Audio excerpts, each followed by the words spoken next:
हा व्हिडिओ तुम्ही सुरुवातीपासून शेवटपर्यंत पहा की जेणेकरून तुम्हाला काय नोट्स बद्दलच्या सगळ्या संकल्पना क्लिअर होतील। आणखी एक मुद्दा असा महत्त्वाचा की हा व्हिडिओ बनवण्यामागे सगळ्यात महत्त्वाचं कारण की स्पर्धा परीक्षेमध्ये कसा प्रश्न विचारला जातो आणि उत्तर कसं करेक्ट येईल तुमचं, हा उद्देश हा व्हिडिओ बनवण्यामागे आहे। तर पहा, तुम्ही हा व्हिडिओ मन लावून पहा, शेवटपर्यंत पहा आणि स्पर्धा परीक्षेत जे काही उदाहरणं घेतलेत मी ते पण उदाहरणं पहा किती सहज पद्धतीने सोडवता येईल। तर पहा, पहिला नियम असा आहे याचा की पहा, तुम्हाला असं ॲज सून ॲज आलेलं असेल वाक्यात, पहा काय आलेलं असेल, ॲज सून ॲज आलेलं असेल, वाक्य लिहिलेलं असेल, पुन्हा कॉमा असेल, पुन्हा वाक्य लिहिलेलं असेल आणि फुल स्टॉप असेल। पहा, हा एक अशा पद्धतीचा प्रश्न झाला। दुसरी पद्धत अशी आहे की ॲज सून ॲजच्या ऐवजी कधी कधी व्हेन पण येत असतं, बरोबर। जर व्हेन आलं तर काय करायचं पहा, आणि कधी कधी ॲज पण येत असतं। पहा, ह्या तीन पैकी एक शब्द वाक्याच्या सुरुवातीला असेल, वाक्य लिहिलेलं असेल, कॉमा असेल आणि पुन्हा वाक्य लिहिलेलं असेल। पहा काय करायचं मग की हे ॲज सून ॲज किंवा ह्या व्हेन पैकी जे शब्द आला तो काढून टाकायचा, तिथं नो सूनर घ्यायचं। पहा काय घेतलं, ॲज सून ॲज किंवा व्हेन किंवा ॲज, ह्या तीन पैकी जो एक शब्द आलाय तो काढून टाकला आणि त्याच ठिकाणी काय घेतलं, नो सूनर घेतलं। आता त्याच्या पुढचा नियम असा आहे की जर इथं सहाय्यकारी क्रियापद म्हणजेच, पहा काय सहाय्यकारी क्रियापद म्हणजेच काय आलेलं असणार आहे, एम, इज, आर, वाज, वेअर, हॅव, हॅज आणि हॅड। पहा, यापैकी एखादा शब्द काय असणार आहे, इथं आलेला असणार आहे, म्हणजे काय सहाय्यकारी क्रियापद असणार आहे। जर याच्यापैकी जर एखादा शब्द तुमच्या वाक्यात आला तर तोच शब्द काय करायचा, इथून उचलायचा आणि इथं आणायचा, म्हणजे तुम्ही इथं सहाय्यकारी क्रियापद घ्यायचं। पहा काय घ्यायचं, सहाय्यकारी क्रियापद म्हणजे हेल्पिंग वर्ब घ्यायचं। आता जर समजा हे शब्दच नसले तर काय करायचं ते पहा। पहा, जर इथं काय सहाय्यकारी क्रियापद आलंच नाही, काय आलं, सहाय्यकारी क्रियापद आलंच नाही, तर इथं जर V1 असेल म्हणजे क्रियापदाचा वर्तमान काळ असेल तर तुम्हाला इथं काय घ्यावं लागेल, डू घ्यावा लागेल। नो सूनर नंतर डू घ्यायचं, क्रियापदात काही बदल करायचा नाही। नियम नंबर पुढचा, जर इथं V1 आलंय, कळालं का, काय आलंय, V1 आलंय परंतु त्याला S किंवा ES लागलंय, मग काय करावं लागेल तुम्हाला, हा S ES काढावा लागेल आणि इथं तुम्हाला काय घ्यावं लागेल, डज घ्यावा लागेल। पहा त्याच्या पुढचा नियम की जर इथं V2 आलं म्हणजेच पास्ट टेन्स आला, कुठं जिथं सहाय्यकारी क्रियापद आलं तिथं काय पास्ट टेन्स आला, म्हणजेच क्रियापदाचं दुसरं रूप आलं तर ते दुसरं रूप काढायचं, त्याचं पहिलं रूप करायचं, म्हणजे सेकंड फॉर्म काढायचा, फर्स्ट फॉर्म घ्यायचा आणि त्याच ठिकाणी तुम्हाला काय नो सूनर नंतर त्या वाक्यात तुम्हाला काय डीड घ्यावं लागेल आणि नंतर जे उरलेलं वाक्य कॉमा पर्यंत ते जसं तसं लिहायचं। हा कॉमा आलेला काढून टाकायचा आणि तिथंच काय करायचं, दॅन घ्यायचं आणि सेकंड जे वाक्य आहे, सेकंड सेंटेन्स जे दुसरं वाक्य आहे त्याच्यात काही बदल होत नसतंय ते जशाला तसं लिहायचं, फुल स्टॉप द्यायचा। पहा पुन्हा एकदा रिपीट करतो काय करायचं, तर ह्या तीन पैकी जो शब्द आला तो काढायचा, तिथंच नो सूनर घ्यायचं। जर वाक्यात सहाय्यकारी क्रियापद असेल तर ते सहाय्यकारी क्रियापद नो सूनर नंतर घ्यायचं। जर सहाय्यकारी क्रियापद नसेल तर क्रियापदाचं पहिलं रूप असेल तर डू घ्यायचं। जर इथे क्रियापदाचं पहिलं रूप आहे परंतु त्याला एस एस लागलंय, ते एस एस फक्त काढायचा आणि नो सूनर नंतर डज घ्यायचं। पुन्हा जर तिथे क्रियापदाचं दुसरं रूप आलं तर ते दुसरं रूप कट करायचं, त्याचं पहिलं करायचं आणि इकडं डीड घ्यायचं आणि नंतर उरलेलं वाक्य जसं तसं कॉमा कट, त्या ठिकाणी देन दुसरं वाक्य जसं तसं। तर पहा कधी कधी हे तीन शब्द ॲज सून ॲज, व्हेन किंवा ॲज वाक्याच्या सेंटरला पण येऊ शकतात, मध्यभागी पण येऊ शकतात. मग तिथून पुढे वाक्याचा तुकडा करायचा, तो तुकडा अगोदर घ्यायचा आणि पहिला तुकडा नंतर घ्यायचा. आता उदाहरण नंबर 1 पहा. As soon as the results were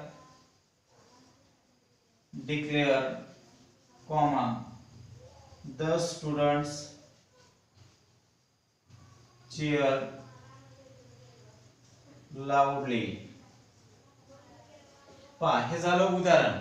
तर आता ह्या उदाहरणामध्ये 3 पॉइंट तुम्ही आधी ध्यान देऊन पाहायचे. तर पहा, पहिला ह्या 3 पैकी एक आलं का तर पाहायचं. पहा, as soon as आलं. दुसरा सहाय्यकारी क्रियापद आलं का तर पाहायचं. जर सहाय्यकारी क्रियापद असेल तर हे बाकीच्या गोष्टी डोक्यात आणायच्याच नाही, हे सोडून द्यायच्या. जर सहाय्यकारी क्रियापद असेल तर, आणि जर सहाय्यकारी क्रियापद नसेल तर मग मात्र तुम्ही डू, डज, डिडचा म्हणजे विचार करायचा. आणि सहाय्यकारी क्रियापद म्हणजे काय पहा, एवढ्या शब्दापैकी एखादा शब्द. तर पहा, आता इथं आला वेअर. पहा, काय आला, वेअर आला. म्हणून पहा, हे आला इथं वेअर. झाले 2 मुद्दे. पहा, पहिला मुद्दा ह्या 3 पैकी एक आलं. दुसरा मुद्दा सहाय्यकारी क्रियापद आलं. तिसरा मुद्दा पाहायचा कॉमा आला का तर पहा, आपण याची जागा बदलून इथं आणणार. आपण हा कॉमा काढणार, त्याच्याच जागा दॅन घेणार. आपण as soon as काढणार आणि त्याच ठिकाणी no sooner घेणार. मग पहा उत्तर कसं झालं, no sooner. पहा, काय घेतलं, as soon as च्या ठिकाणी no sooner घेतलं. आता इथं सगळ्यात महत्त्वाची गोष्ट आहे की हे सहाय्यकारी क्रियापदाची जागा बदलावी लागणार आहे. no sooner नंतर सहाय्यकारी क्रियापद घ्यावाच लागतं. पहा, no sooner where, नंतर the results. बाकी वाक्य जसं तसं लिहायचं असतं, काहीच बदल करायचं नाही. डिक्लेअर. आता कॉमा काढायचा आणि दॅन घ्यायचं. पहा, काय केलं, कॉमाच्या ठिकाणी दॅन घेतलं आणि उरलेलं वाक्य द ला द, स्टुडंटला स्टुडंट्स, cheered loudly, आणि हा झाला फुल स्टॉप. उदाहरण नंबर 2 पहा, I will make an announcement as soon as I reach the office. तर पहा, ह्या वाक्यामध्ये सेंट्रल आलं as soon as. मग काय करायचं, इथून एक तुकडा करायचा. हे पहिलं वाक्य, हे दुसरं वाक्य. काय करायचं, हे दुसरं वाक्य पहिल्या ठिकाणी घ्यायचं, हे पहिलं वाक्य दुसऱ्या ठिकाणी घ्यायचं. आणि काय बदल करायचा पहा, हे आलं as soon as, हे काढलं. आपण इथं काय घेणार, no sooner घेतलं.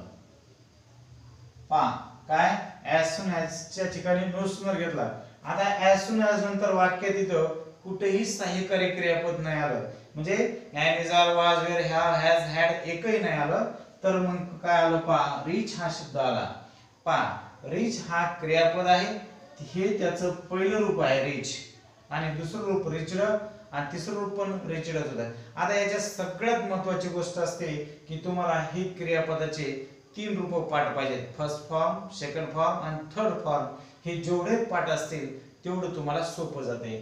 तर पहा, काय reach आलं, V1 आलं. मग V1 आलं की तुम्ही काय घेणार, इथं डू घेणार.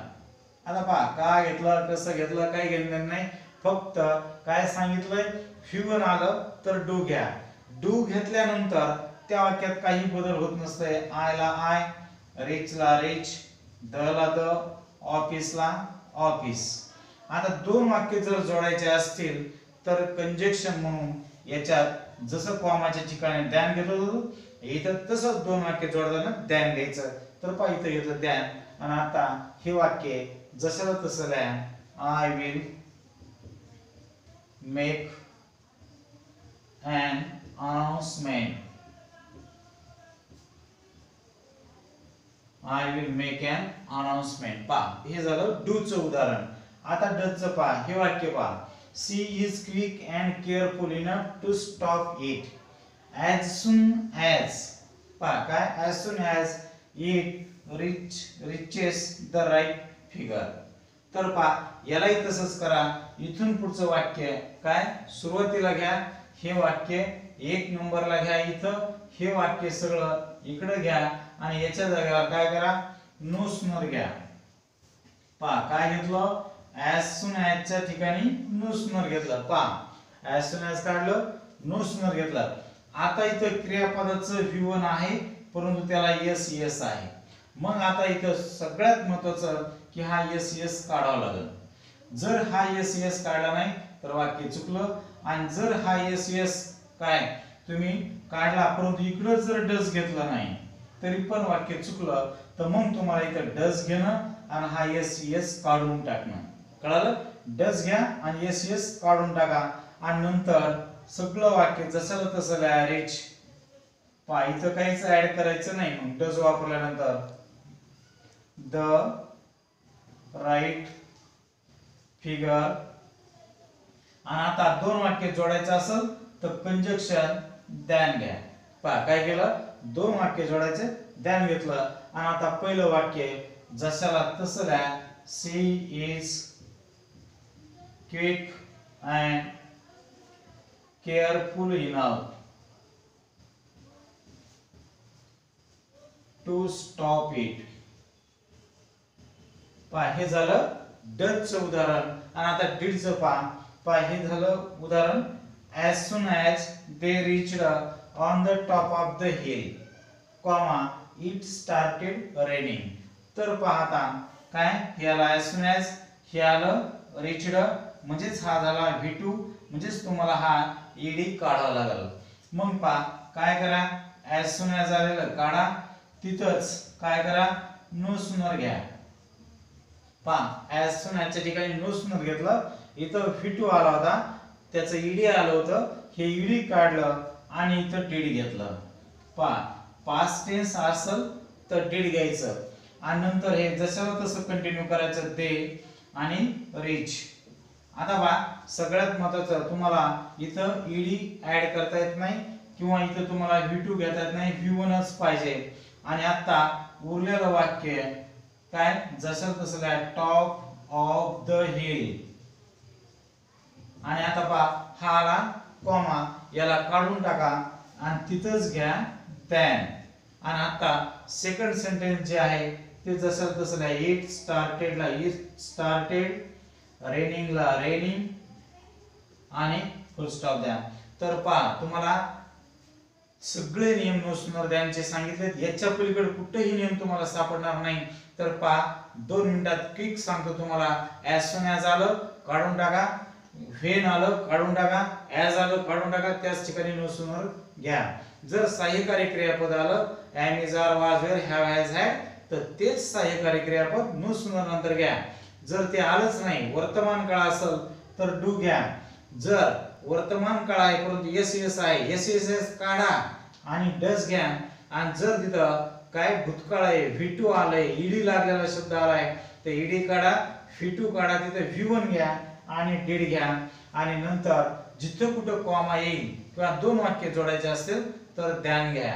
तर पहा असंही तुम्हाला एक्सप्लेन केलंय. आता तुम्हाला स्पर्धा परीक्षेत कोणकोणत्या परीक्षेत कशा कशा पद्धतीने प्रश्न आला होता हे एक्सप्लेन करतो. तर पहा पुढील उदाहरण पहा. हा प्रश्न rewrite the sentence using no sooner than. हा होता टॅक्स असिस्टंटला 16 ला. पहा कधी आला होता तिथे मी डेट पण दिलेली आहे. तर पहा काय दिलं, rewrite the sentence using no sooner than, की तुम्हाला नो सूनर दॅन वापरून वाक्य लिहायचंय. तर वाक्य कोणतं दिलेलं पहा. as soon as he hears the news, comma he will write to me. पहा असं जर वाक्यात तुम्हाला आलं की नो सूनर दॅन वापरा तेव्हा तुम्ही रफ वर्क करू शकता.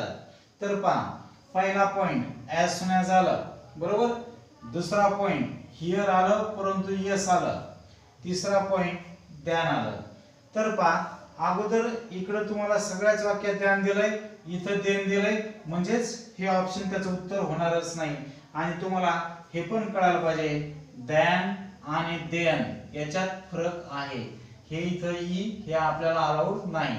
तर पहा ऑप्शन 3 कटला. आता तुम्हाला as soon as च्या ठिकाणी काय नो सूनर पाहायचंय. तर पहा पहिल्या वाक्यातही नो सूनर आहे, दुसऱ्या वाक्यातही आहे, तिसरं ऑप्शन कटलंय आपण त्याच्यात काही पाहणार नाही आणि याच्यातही आहे बरोबर. आता सहाय्यकारी क्रियापद असलं असतं तर ते पाहायचं. सहाय्यकारी क्रियापद नाही आलं, मूळ क्रियापद आले परंतु यस आले, म्हणजे हा यस नसायला पाहिजे. कळालं? यस नसायला पाहिजे आणि याच्या बदल्यात इथं काय डज पाहिजे. तर पहा हे घेतलं डज आणि याला यस पण नाही. त्याच्यानंतर पहा इथं डज घेतलंच नाही, याला यस कायम आहे, म्हणजे हे पण आपला ऑप्शन नाही. आणि ह्या वाक्यात पहा डज पण आहे आणि यस पण आहे, म्हणजेच हे पण आपलं उत्तर होणार नाही. तर पहा मग पहा as soon as च्या ठिकाणी नो सूनर घेतलं, यस आलं म्हणून डज घेतलं, त्याचं यस काढून टाकलं, वाक्य जशाल तसं लिहिलं, कॉमा काढला, दॅन घेतलं आणि उरलेलं वाक्य जशाल तसं लिहिलं, फुल स्टॉप. म्हणजेच आपल्या ह्या प्रश्नाचं उत्तर काय ऑप्शन नंबर 1 हा करेक्ट आहे. बरोबर. आता उदाहरण नंबर 2 पहा काय दिले, थोडा प्रश्न बदलून दिलाय. काय सांगितलं, choose the correct sentence from the following. की नो सूनरचं वाक्य खाली दिलेलं आहे, अगदी करेक्ट नो सूनरचं वाक्य कोणतं तर ते तुम्हाला काय ओळखायचं आहे. तर पहा नो सूनर द्यायचं मी तुम्हाला सूत्र दिलं होतं. No sooner do does did किंवा सहाय्यकारी क्रियापद, नंतर सर्वनाम, नंतर क्रियापद, उरलेलं वाक्य, नंतर दॅन आणि नंतर दुसरं वाक्य. तर पहा असं आहे का तर पाहायचं. पहा नो सूनर आलं, फी2 आलं, डू डज डीड काहीच घेतलं नाही, हे वाक्य करेक्ट नाही. त्याच्यानंतर पहा नो सूनर आलं, डीड आलं, फी1 आलं आणि इकडं मात्र कॉमाच ठेवलाय, कॉमाच्या ठिकाणी दॅन पाहिजे ते नाही आणि हे डीड इकडं आगाव घेतलं, म्हणजे हे पण वाक्य करेक्ट नाही. त्याच्यानंतरचं पहा नो सूनर आलं, डीड आलं, सी पण आलं. बरोबर. नो सूनर बरोबर आहे, डीड बरोबर आहे, डीड नंतर क्रियापदाचं पहिलं रूप बरोबर आहे, नंतर कॉमा, कॉमाच्या ठिकाणी काय दॅन पण बरोबर आहे आणि पुढेही काही बदल नाही, म्हणजेच हे वाक्य बरोबर आहे. आणि आता याच्यात पहा चौथ्या वाक्यात कसं बरोबर नाही तर इथं त्यांनी फेन वापरलं, म्हणजे चौथं वाक्य हे चुकीचं आहे. म्हणजेच ह्या प्रश्नाचं ऑप्शन नंबर 3 हे करेक्ट आन्सर आहे. तर पहा आणखीन उदाहरण काही पाहू आपण. पुढचे उदाहरण नंबर नेक्स्ट पहा. I gave him the letter. I gave him the letter as soon as he came. पहा हा प्रश्न आला होता 94 म्हणजे 94 च्या परीक्षेला PSI साठी. पहा तर पहा काय इन्स्ट्रक्शन दिली, सूचना काय दिली, use no sooner in place of as soon as, म्हणजे as soon as च्या ठिकाणी नो सूनर वापरा, म्हणजे नो सूनर करायचंय. तर पहा हे दिले तुम्हाला 4 ऑप्शन. तर पहा 4 ऑप्शन दिल्यानंतर अगोदर कॉमाच्या ठिकाणी पाहायचं काय घेतलंय. पहा इथं देन घेतलंय, म्हणजेच हे आपलं उत्तर नाही. तुमचा वेळही वाचल आणि जास्त डोकेदुखी होणार नाही. दॅनच असतं, देन नसतं, म्हणून हे उडालं. फेन आलं, हे पण उडालं, म्हणजे ऑप्शन 1 आणि 2 हे रॉंग आहेत. आता तुम्हाला काय तिसराही ऑप्शन पाहायचं पटकन. इथं दॅन आलं, ठीक आहे, इथं कॉमा आला, म्हणजे कॉमा पण येत नाही, म्हणजेच हे पण ऑप्शन काय रॉंग आहे. म्हणून करेक्ट ऑप्शन काय हा 3 नंबरचा ऑप्शन करेक्ट आहे. तर पहा कसं, पहा काय दिलं, as soon as आलं, इथून पुढे तुकडा केला, याला रफ वर तुम्ही करा. as soon as च्या ठिकाणी काय घ्या, काय नो सूनर घेतला. बरोबर. आता केम हा भूतकाळ आला, काय आला, पास्ट टेन्स आला केम, म्हणून इथे तुम्ही डीड घेतलं. कळालं. आता केमचं तुम्हाला कम करावं लागलं. पहा काय डीड घेतलं म्हणून वर्तमान काळ करावा लागला आणि वाक्य संपलं. दुसरं वाक्य जॉईन करायचं असं तर कंजक्शन तुम्हाला दॅन घ्यावं लागलं आणि हे वाक्य जशाला तसं काय लिहून काढलं, म्हणजेच ऑप्शन नंबर 3 हे करेक्ट आपल्या याचं उत्तर आहे. उदाहरण नंबर पुढचं पहा काय दिलंय, पिक आउट द करेक्ट सेंटेन्स. हे 4 वाक्य दिलेत, 4 पैकी नो सूनर त्यांचं करेक्ट वाक्य कोणतं आहे ते पाहायचं. तर आधी पहा कॉमाच्या ठिकाणी काय आलंय, फक्त एकाच ठिकाणी व्हेन आलं, म्हणजेच ऑप्शन 1 रॉंग. बरोबर. आता दुसऱ्या वाक्यात पाहायचं. पहा काय नो सूनर आलं, हॅड आलं. पहा आता याच्यात काय आलं, हॅड आलं, म्हणजे सहाय्यकारी क्रियापद आलं. जर सहाय्यकारी क्रियापद आलं असेल तर ते ठीक आहे, असं चुकीचं नसतं. आणि नंतर पहा लँडेड आलं, कॉमाच्या ठिकाणी दॅन आलं, पुढचं वाक्य बरोबर आलं, म्हणजेच हे वाक्य तुमचं बरोबर आहे. पहा no sooner had then landed वाक्य जसं जसं कॉमाच्या ठिकाणी द्या आणि उरलेलं वाक्य जसं तसं, म्हणजे याचं उत्तर म्हणजे करेक्ट सेंटेन्स काय 2 नंबर आहे. आता पुढच्या वाक्यात काय चूक आहे पहा. तर इथं नो सुनर नंतर काय हॅड पाहिजे, तर हे हॅज घेतले पण ते पण पुढे घेतलं, म्हणजेच हा ऑप्शन इथं चुकला. त्याच्यानंतर ह्याच्यातही पहा हॅड घेतलंय परंतु सर्वनामानंतर घेतलंय. इथं जर हे हॅड असलं असतं तर हे पण वाक्य बरोबर असलं असतं, म्हणजे हे काय सर्वनामानंतर हॅड आलं म्हणून याची जागा चुकली, म्हणून हे पण ऑप्शन चुकीचं आहे. म्हणजेच तुमचं काय उदाहरण नंबर 2 म्हणजेच ऑप्शन नंबर 2 हे त्याचं उत्तर आहे. आणखीन काही उदाहरण नंबर पुढचं पहा. पिक आउट द करेक्ट सेंटेन्स, की तुम्हाला नो सुनर द्याचं करेक्ट वाक्य ओळखायचंय. हा प्रश्न आला होता PSI 2001 ला. तर पहा पहिला मुद्दा ध्यानात घ्या की ध्यान आलं का नाही. पहा ह्या वाक्यात ध्यान आलं, ह्या वाक्यात ध्यान आलं, ह्या वाक्यात ध्यान आलं, इथं कॉमा आला म्हणजे हे चुकलं, म्हणजेच आपलं 2 नंबरचं ऑप्शन उत्तर नाही. त्याच्यानंतर पहा पहिलं नो सुनर बरोबर आहे, डीड बरोबर आहे. आता जर नो सुनर नंतर डीड आलं असेल किंवा घ्यायचं असेल तर इथं तुम्हाला V1 पाहिजे, बरोबर. आता इथं वाक्यात दिलेलं आहे वाज, डीड नंतर वाज कधीही येत नाही, इथं V1 नाही, म्हणून हे पण ऑप्शन चुकीचं आहे. त्याच्यानंतर तिसरं ऑप्शन पहा नो सुनर आलं, त्याच्यानंतर इथं वाज आलं सर्वनामाच्या अगोदर, बाकी वाक्य जशाला तसं आहे, याच्यात काही इथं बदल नाही. त्याच्यानंतर कॉमाच्या ठिकाणी द्या आहे आणि दुसरं वाक्य जशाला तसं आहे, म्हणजेच हे वाक्य आपल्या काय नो सुनर द्यांच्या सूत्रानुसार हे वाक्य अगदी बरोबर आहे, म्हणजेच आपलं उत्तर झालं ऑप्शन नंबर 3. आता चौथ्या वाक्यात काय चूक आहे पहा, की हॅड दिलं म्हणजेच इथं काय V3 द्यायला पाहिजे होतं, परंतु इथे V3 नाही दिलं, म्हणजेच हे ऑप्शन चुकीचं आहे.